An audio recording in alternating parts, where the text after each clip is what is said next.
Lani Peterson, thank you so much for being with us. Please introduce yourself, tell us where you're telling from, and please tell us a story. Thank you, Eric. I'm telling this morning from Westport, Massachusetts, a little coastal town just south of Boston. I have been an intentional storyteller for over 25 years, but a practicing story listener for over 60 years, and a lot of lived stories in the interim. And it's those stories that have helped me through each one to figure out each time a little bit more how to live this life a little bit better. And this story is one of those moments. Back when I was in my mid-20s, I thought I had figured out that what I wanted to be when I grew up would be a counselor or a therapist. So I applied to schools and they all said, no, you need more life experience. So I went searching for life experience and they said, no, to do this work, you need more school. And so I was stuck with what to do, until one day in the newspaper, I saw an advertisement saying volunteers wanted to take youth at risk on camping trips, no experience necessary. And I thought this ad was written for me. So I called the number and I signed up immediately, and I found myself 2 weeks later in orientation, which meant that I joined 6 other young people about my age with 2 guides who took us on a camping trip into the mountains to learn not only how to hike and camp and take care of all things connected to that, but also how to work with youth at risk. So we spent time role modeling being delinquent children and role modeling being guided counselors who were so wise as we helped guide these wayward youth. And by Sunday evening of that weekend, I thought, I'm ready. So when we went back to the headquarters in the office and they said, now who would like to sign up to actually lead a trip? I was first in line and put my name right there. I wasn't surprised. I was delighted when a week later, I got a phone call that said, we have a first group for you next Friday. Be here at the office and you will spend a weekend in the mountains with youth who are in need of your guidance and your services. So I arrived that Friday, ready to go, and looked around for who would actually be leading this trip with me. And I was told I would have a sort of police escort, but that I was the therapist. They were all mine. And I didn't know whether to be scared or excited. And probably the truth was a little bit of both. I waited by the bus for my young new clients to arrive. And first to come through were 3 girls, all of whom were locked tight in arms. And I understood that they were all best friends, 14 years old, who had had a little experience shoplifting. And the judge had thought that a weekend in the mountains might be a good experience for them. They said their names so fast, I couldn't even get them all. I just called them the shoplifting girls. Oh, no. They got on board the bus, and then my 3 gentlemen arrived. The first was Leroy, who weighed about as, he was about as wide as he was tall, sneakers untied, barely able to get up the steps of the bus. And I thought, how am I going to get Leroy up a mountain?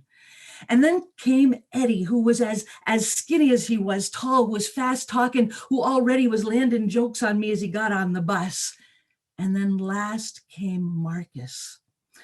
Marcus, who was about a foot taller than me, who was wearing a tight t-shirt and his muscles were the size of my thighs.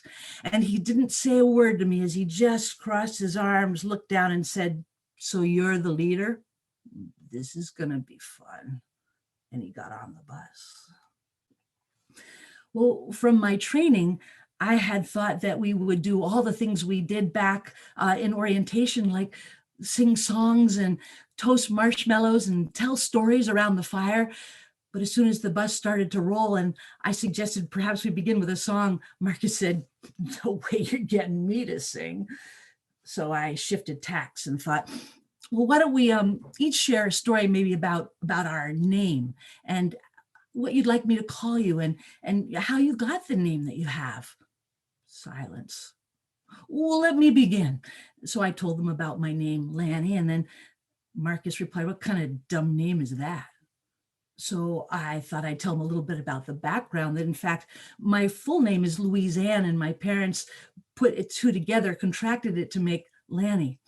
At the time, there was a famous movie that had just come out called Indiana Jones, for any of you who know that, which is about an adventurer who leads all kinds of wild escapades in the wilderness. And Marcus said, great, I end up in the wilderness with Louisiana Jones. I think we're all gonna die. And for the first time, I agreed with him. We got to the base of Bear Mountain, unloaded everything, filled up the sacks, backpacks, most of which weighed around 25, 30 pounds, because we had tents and food and cooking gear. And the girls all locked arms and started to walk. Marcus took off. He was already up the trail. I couldn't even see him anymore. I'm yelling, wait, stop, but he was gone. Eddie was laughing at all of us. And then there was Leroy, who looked at the pack and looked at me and said, I can't do it. And in fact, I agreed with him, but we had to go. We had to stick together. So I said, well, Leroy, you can leave it here, but then you have nothing to sleep in and nothing to eat. So I suggest you find a way to get it up the mountain. So he grabbed a strap and started to drag it up the path. And I thought, this is going to be a long weekend. We made our first night of camping at about dark. I'd been told in orientation that I had two things that were going to be my special superpowers. One is that I carried the toilet paper. And these kids had never been apart from a bathroom and toilet paper, so that this was one way I could control things. The other magic superpower tool I had was a flashlight, because none of these kids had ever been outside of a city where you could flip a light and not have to experience the dark. So there in the wilderness, as the light began to fade, I let them know I had a flashlight, I had toilet paper. They could come to me if they needed either, and I would help them, but let's set up tents. They all sat down in front of the cold circle of stones and no one moved.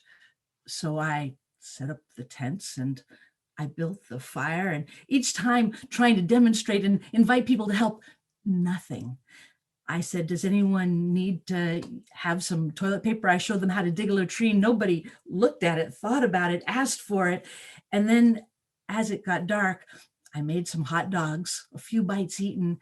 And then the girls said, we're going to go to bed. And they all slid, the three of them, into a two-person tent. And the boys all said, with Marcus as the lead, we're sleeping right here around the fire. We're not moving. And so that's when I slipped alone into my own tent and thought, just please let this weekend be over. It was probably about 2 a.m. when I heard the first scream. And then there's 3 screams, and they were loud, and they were screaming, bears, there are bears.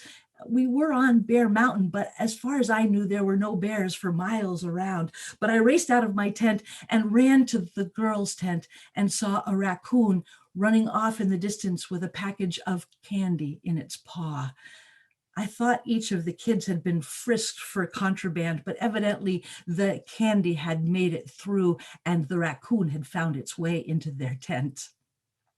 Unfortunately, in all this fear, all 3 girls who had not made use of the toilet paper had wet their pants and didn't know what to do. So I invited them back out to the fire, sat everyone around it, put more wood on it, and there the 7 of us sat staring at each other. The girls starting to dry out, the boys disgusted, nobody talking, and I realized we had another full day together. Something had to change.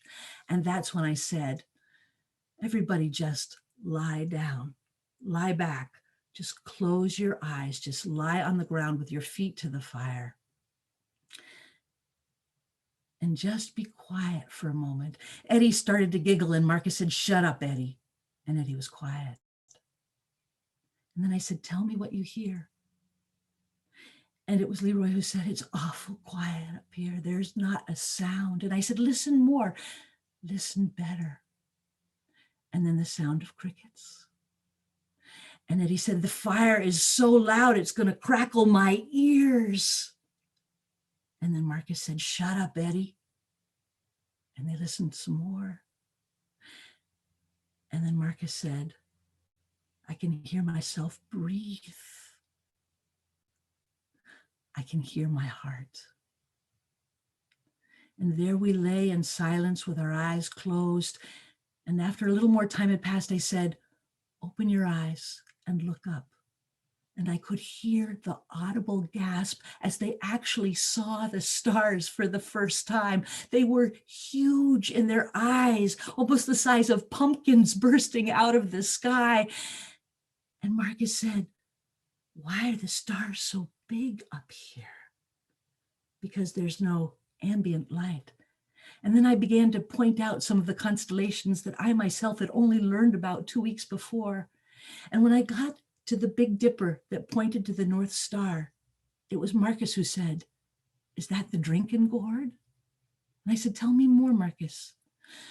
The Big Dipper, my ancestors called it the drinking gourd because they would use it to follow the North Star to find freedom. That's how they made their way north out of slavery. My grandma told me all about it, and there it is. And I said, Marcus, that's the same star your ancestors saw. It's still there in the sky, calling to you. And he said, there's so many, it's so big, I feel so small. And I said, it's because you are. We all are. We are so small.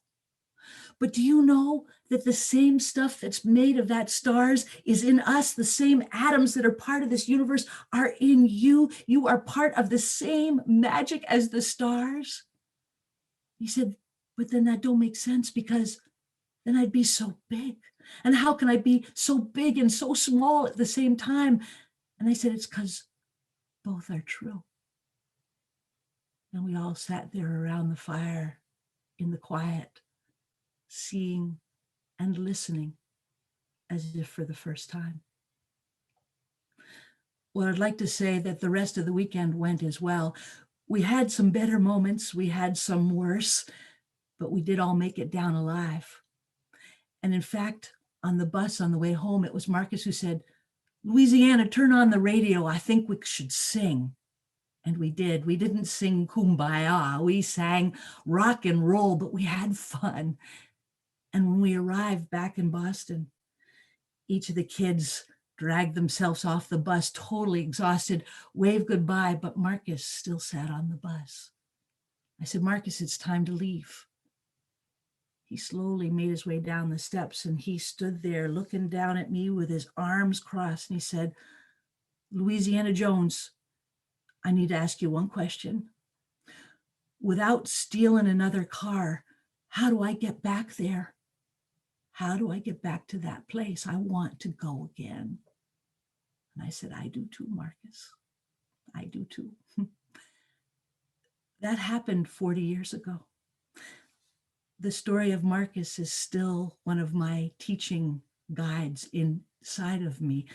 Whenever I feel overwhelmed over my head, I think of that moment and I too remember to just close my eyes, to breathe until I can feel my heart again.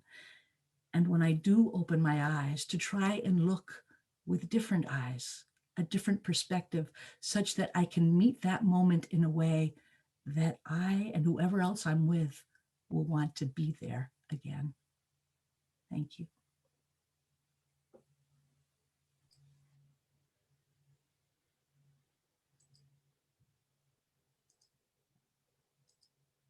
Okay, that's a story. How So old was there were really you? a police person there with you?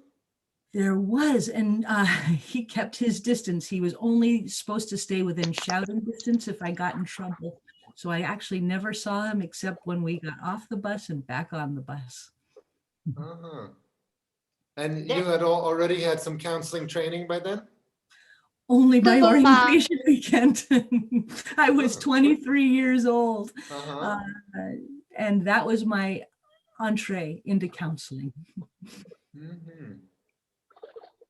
And so Yeah, I'm trying, oh, Sorry. yeah, let me just finish here. Sorry. So I'm trying to get clear what the turning points were. One was that the raccoon came and scared people, and they ended up around the fire, and they warmed and dried themselves, and then they looked up at the stars. I right? think they paused to come within themselves. It was the lying down and the coming within and opening their senses to settle, to be able to open to the experience. Because I don't think they had seen, they were so scared through the whole thing. I don't think they had allowed themselves to be present. And it was that moment of invitation that I wasn't sure they'd accept, but they did, to be present to the experience and let it in, that allowed them first to come to themselves and then to come to each other. But it was the fear of bears that really brought people together at first, right? I think it was getting back to the campfire, exhausted, on empty, looking for some guidance from me because they were so scared and just weren't sure themselves really in that moment that they were safe. And looked to me as someone to help them with that. And I thought, I don't know how we're going to do this. So it was all intuitive, really, on my part, to perhaps for my own centering, to just take that moment of silence. Mhm. Thank you. Who else wanted to say something? Yeah, no, I just I love the story. It had a lot of poignancy and truth it spoke. I do think that what Eric said, knowing your age and knowing that that guard what would have helped for me, because it I kept saying, but she said there's people there and I feel she's all alone. Now you were still all alone, but there was one person that you did have, and that would have allayed a bit of my concern, especially because that one guy was so big. I really, the other thing was you made a point, especially to call them the shoplifters, and yet you didn't tell me what the gentleman had done, and I didn't learn about the car. So is there? I don't know how you might do it because the car was very poignant at the end. So I don't want to lose that. But on the other hand, it still was this untied thing because it was like, well, I don't know what they, so that, or other petty crimes or, something that would tie that in so you don't lose that. You might also think at the very end, when you do, or even what you said to Eric, that you might want to bring in just in our lives, there are moments to be present. There are moments, and I'm going to tell you a story, and then then you go into it, because I think that might bring people along in a different way. I mean, it's up to you how you want the story to move, but I think that's the heart of it, that presence, and that it doesn't take away from the story to announce a little bit about that at the beginning. I think it might add to a deeper element to it. I love the way you describe the stars, the way you describe that bag being dragged up. And I'm sorry, I can't help you. Like that was the truth. I just can't believe they put you in this situation, but that you all made it out in one piece. I mean, that just floors me, because you were a volunteer and they just like threw you in. But that happens in life, and there was this richness that occurred. The toilet paper and the flashlight, I get the humor in there, but because it really wasn't utilized by them, I'm trying to think of how you might, or you look at how you might add some comedy in there, so that because when they peed themselves, then it was too late for the toilet paper that was my weapon, my strength, my tool, something that makes it even funnier, because it just seems to be a bit of the story that's important but isn't really tied in, other than a fact. But I loved it. It was great. And I give a testimony. No wonder you use it throughout your life. I mean, my gosh, that was such an incredible, it was just a lovely experience that didn't turn bad. And that ended up, I think, shifting some people's lives at least one. We don't know about the others, but at least one shifted their life to see life differently. And what a gift. So thank you very much. What is it? Lonnie Jones, Indy, whatever. I love that. Louisiana Jones. Louisiana Jones. Yeah. Thank you, Judy. I recall either Carl Jung said it or somebody said it in relation to Carl Jung, that a large part of mental wellness is having a sense of relationship to the universe, an orientation to the cosmos, whether it's a divine belief or just Mother Nature. That feeling connected and placed, oriented in relation to the universe is an important part of wellness. So I think that's part of what they got, right? When they saw the stars and were thinking about how big or how small they were. Could I hear from Barry as well? Yeah, Lani, I just wanted to say that I put it in the chat that I love that line of "I feel so small, yes, because you are," and not only the line, but I loved your delivery of it in terms of that could have been so crushing in how it was said to them, or it could have been so desolate.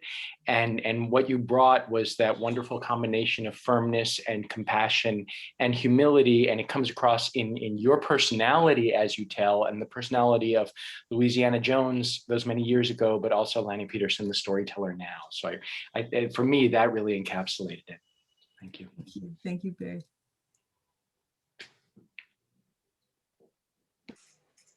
Lani is a professor and a therapist, so she's not just Louisiana Jones. It's my alter ego. Yeah.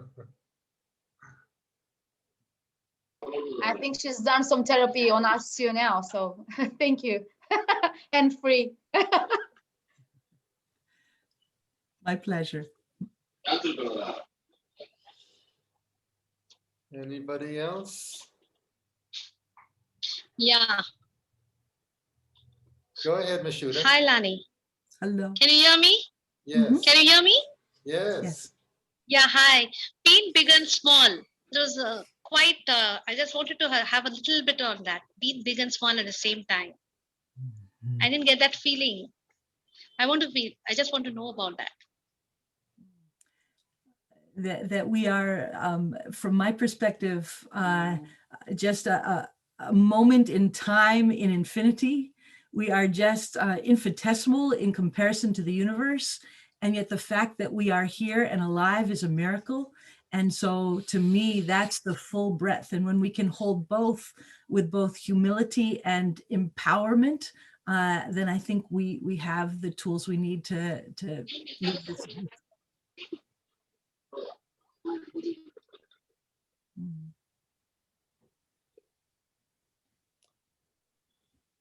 Okay. Thank you so much, Lani? ma'am. This was an eye-opener.